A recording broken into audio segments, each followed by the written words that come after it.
পুকুরের জলে ডুবে মৃত্যু হলো এক বৃদ্ধার। আজ বুধবার সকালে এই ঘটনাটি ঘটেছে শান্তিপুর পুরসভার ৯ নম্বর ওয়ার্ডের রঘুনাথপুর স্ট্রিট এলাকায়। মৃত বৃদ্ধার নাম শান্তনা সিং, বয়স ৬৭ বছর। পরিবার সূত্রে খবর, প্রতিদিনকার মতো আজ ভোর ৫:৩০ নাগাদ বাড়ির কাছে পুকুরে স্নান করতে গিয়েছিলেন ওই বৃদ্ধা। ঘণ্টা দেড়েক পর খবর পাওয়া যায় বৃদ্ধার মরদেহ জলে ভাসছে। এরপর দেহটি উদ্ধার করা হয়।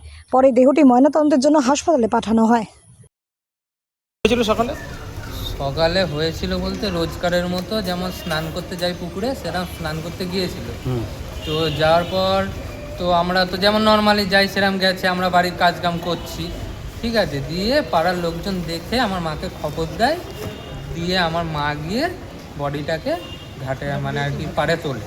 দিয়ে আমায় ফোন করে, আমার মা তো পুরোটা তুলতে পারেনি, আমি আবার টেনে পুরোটা তুলে ভালো করে ঢেকে রেখে এসেছি। শারীরিক কোনো অসুস্থতা ছিল?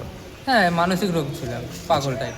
কখন বাড়ি থেকে বেরিয়েছিল জানতে পেরেছিল? 5:30 রোজ বেরোয় এরকম টাইমে। আচ্ছা, এমনি পুকুরে স্নান করতে যাবে বলে বাড়িতে বেরিয়েছিল কিছু?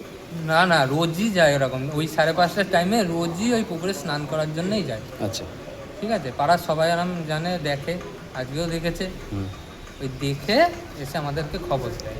কি নাম? আমরা খবর পাই 6:30 থেকে। আচ্ছা, কি নাম? শান্তনা সিংহ, বয়স কত হবে? এই 64-65 বছর বয়স। আচ্ছা, তা পুলিশ কি মৃতদেহ উদ্ধার করেছে? হ্যাঁ, পুলিশ গেছিলেন, এই দাদা গেছিলেন, দাদা গিয়ে আমার সাথে বডি তুলে। আপনার কি হয়? আমার পিসি হয়।